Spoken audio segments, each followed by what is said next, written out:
With that, we make the smooth segue into Sean Salisbury, morning host of the Sean Salisbury Show on Sports Talk 790 in Houston. Sean, it's an inexact science. I don't care how many people are involved, whatever drills, whatever, IQ, how do you're able to find your guy. It's not that easy. So the Niners have their guy in Mac Jones, apparently. Urban Meyer's got his guy, and the Jets have their guy. And then you're going to have maybe Justin Fields or Trey Lance. Not all of them are going to succeed. No, and statistics say Bobo Brazil, Dan. I was a Bobo Brazil guy too. That just means we're old. Okay, so we can go back to that. Yeah. Yeah, Dan, it isn't. You can evaluate. Everybody has a differing opinion. Some people love shorts and a T-shirt. Some people need a little bit of film. Heck, for Trey Lance and Mac Jones, both of them have started the same amount of games. When we ripped Trey Lance, well, Mac's done it too, but he did it at Alabama. It's not. And the statistics say, Dan, that, one of these guys or two are going to be are going to be stars. The third guy is going to be pretty good. And the other two will be floundering around trying to find their way, whoever those five are. And the interesting thing about this is it may be a guy, a lot of times, if you go to a better football team or the one more equipped, like Ben Roethlisberger. Remember, Dan, when he was falling, he got to go to a team that didn't have to rebuild. They just reloaded in Pittsburgh, and now he's got a Hall of Fame career. So whatever it is you go by, and we all have the way we view quarterbacks and the way we look at it, you got to be a little lucky. You got to be well coached, and you got to have something that we don't see. And it's the things we don't see a lot of times in a quarterback are the things that end up being the difference maker in between good and great. And we draft top 5 quarterbacks for one big reason. Aside from winning championships, we expect them to be Hall of Famers, Dan. We do. If you're drafted as top 5 quarterback, there cannot be a lot of ifs by your name. But if I said Mac Jones was going to have the career of Kirk Cousins, would that be a successful draft pick for the Niners? Sure it would. You'd win a lot of games, but when we say successful in the top 5, Dan, that's not good enough. The perception, see, we want everybody to be Brady, Mahomes, Manning, where you got to win champion right away. We're in that instant gratification. If you're not good after 2, well, you're not Patrick Mahomes. What happened? You're not Tom Brady. Well, you're right. Those guys, there's few. That's rarefied air. Kirk Cousins is going to leave this NFL when he does with a lot of numbers and a really good career. Vinny Testaverde, hell of a career. Not winning Super Bowl champions as a starter. Great. I can go through it. There's far more of those guys than there is guys that were drafted in the first round that we say, man, what a great player. Look at the 83 class. 3 Hall of Famers, 2 really good careers, and Todd Blackledge didn't have his career. Great broadcaster, great guy, didn't. And Kenny O'Brien and Tony Easton had good careers. Yeah. But, Dan, so, yeah, if Mac Jones has it, but when you draft him third, Dan, when all is said and done, when you and I are sitting around having a drink or we're evaluating on television or radio, we're going to say, yeah, but he didn't win a championship. We don't say that about the left tackle or the right guard. We only say that about the quarterback or the pitcher in baseball. But with Kirk Cousins, he was a success story because he's, a 4th-round draft pick. They had drafted RG3 the same year. Yep. Mac Jones doesn't get that benefit. He's not, he's moving up. They moved up, and they're going to go up there and get him. But trying to understand, like Justin Fields did everything that I guess you're supposed to do. He played big in big games, played hurt. But I don't understand this. I don't understand the Justin Fields where teams are like he was dropping. I'm going to tell you why, Dan, is I'm trying to figure out too. Let's see, after the game against Clemson and then the national title game when he was toughing it out, outplayed Trevor Lawrence in the football game. Yeah. What happened we didn't have a combine, right, Dan, this year? So what's happened between the time that game ended in January to now? I'll tell you what's happened. One person starts the verbiage, and then the next person buys in, and then people start to panic. See, we do everything we can to find out what's wrong with the guy as opposed to all the great things that's right. None of them are a perfect science. None of them are perfect at what they do.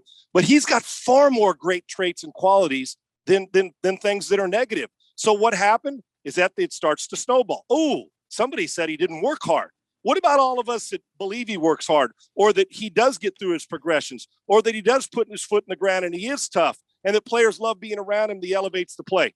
Only thing I can see with Justin Fields, I watched the tape and see about 80% of his throws this year, and he makes good decisions. He's a winner. He's tough. He's competitive. Yet somehow in the verbiage, somebody started to say, well, 4 guys don't like him, I can't draft him. If you love him, draft him. I think it's absurd, and I think we're irresponsible a lot of times in the way we judge quarterbacks. If you're a person that just watches one game, don't come at me and tell me you know what Justin Fields is doing. Watch him in shorts and a T-shirt. Watch him in film. Talk to the backup quarterback. Talk to a wide receiver. Talk to his coach. Those are the people that are around him all the time. The person sitting up in the upper deck or that's going on a hot take show and saying, you know what, I saw him. He threw a pick in game 4 against Indiana, and he overcame it too. So I tend to look at the good things as long as it's not overbearing that a guy doesn't move and he throws too many picks and there's so many things against him. Justin Fields is a hell of a player, and I think it's irresponsible and absurd for us to judge a guy in shorts and a T-shirt more than we do in pads and to start saying things about somebody that you quite frankly don't know enough about. The local coverage in Houston with Deshaun Watson, now you have sponsors who are starting to fall by the wayside. Has anything changed locally with Deshaun Watson? Dan, 4 months ago, if you'd have said, Sean, and we've talked and we have about him, about his game, and if when he demanded a trade and all that, but before that even, and this, what's going on now, the court of public opinion would have been he was held in as high regard on and off the field as anybody was in their city.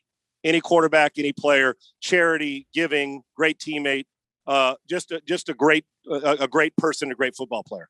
I'm just going by the court of public opinion. I'm not implying guilt either way. Both sides deserve to be heard and let the system take, the justice play it out, and then we'll make an opinion. But the court of public opinion, it's 180 degrees different than it was, Dan. For all the stuff they said that he was then, the majority of the people that come on my show or the talk in Houston is 180 degrees different now. Regardless of what happens, unfortunately, or depending on how you look at it, his reputation, the damage that's been done by this or by him is going to take a long time. And I don't know if he'll ever be able to fix it. But the court of public opinion is he's not going to play it down this year or what have you. This is even before we know if guilt is there. But because people are saying, well, are 22 people lying? Are 4 people? 4's too much. 1's too much. It's 180 degrees different, Dan, than what we thought about Deshaun Watson or what the public thought about Deshaun Watson 4 months ago. Is he tradable? Today, no. I mean, now there's always somebody as we sit today, and I asked that question yesterday, just as we sit today, knowing what we do and don't know, can you trade him or would you take him? I don't know how you can. Now, 4 months from now, we may be saying, yeah, you can trade him and yeah, you can take him because it's all been cleared up. But right today, you're basically saying your team one side and devaluing or diminishing the importance on the other side. Football's not more important. We have to wait. So do the Texans, so do other teams. So does anybody passing judgment on both sides. We have to wait, Dan, because if somebody did take him on, you'd be giving him away as a football player. I think just the PR move and what's good for your franchise, you can't move him and you cannot trade for him today. He's Sean Salisbury, the host of the Sean Salisbury Show, Sportstalk 790 in Houston. You had 12 starts in your career. You won 6 of those 12 starts. But if I look at the ratio of starts to quality quarterbacks you defeated, you might be up there as one of the greatest quarterbacks of all time. Because Hall of Fame. Close. Hall of Fame. Close. You beat Jim Everett. You beat Bubby Brister. You beat Brett Favre. You beat John Elway. You beat Steve Young. You beat Jim Harbaugh. And guess what? 6-0 against them. It's the only reason why, Dan, because I didn't play any of them a second time. That's okay. It's okay. You got out of the country. You went to Canada. If you want to know how great my starts were and how quality, just ask me. And I'll remind Elway and those guys about it all the time, brother. If you ran into Favre, would you say, how long would it take before you'd say, yeah, I beat you, Brett? I'd say, it's still it hovers over him. I lost to Salisbury. I would say, hey, Brett, it's great to see you, man. Boy, last time we were hanging out and having a blast at Elway's tournament. And by the way, I beat both of you guys, just so you know, undefeated. And where's Steve Young at? I whooped his rear end too. while all three of those guys are wearing mustard-colored jackets, and I'm sitting here talking to you. Paulie, do you have Sean Salisbury's stats against one of these guys? Yeah, you mowed his grass, Sean. You were 20 for 33, 292, and 2 touchdowns. Favre had 3 interceptions and no touchdowns. Oh, and by the way, I don't know, Dan. By the way, what else do you have? Against Elway in a driving snowstorm. Of course. I beat him in his building. I went in there in front of his family and was the NFL Player of the Week, just so you know. Thank you, bud. And they're all laughing at me, saying, Sean, hey, everybody finds a little luck 6 times in their career. Yeah. There you go. Thank you, Sean. Have a great weekend. Great to talk to you. I love you guys. I appreciate you having me on. Sean Salisbury, morning host of the Sean Salisbury Show, Sports Talk 790 in Houston.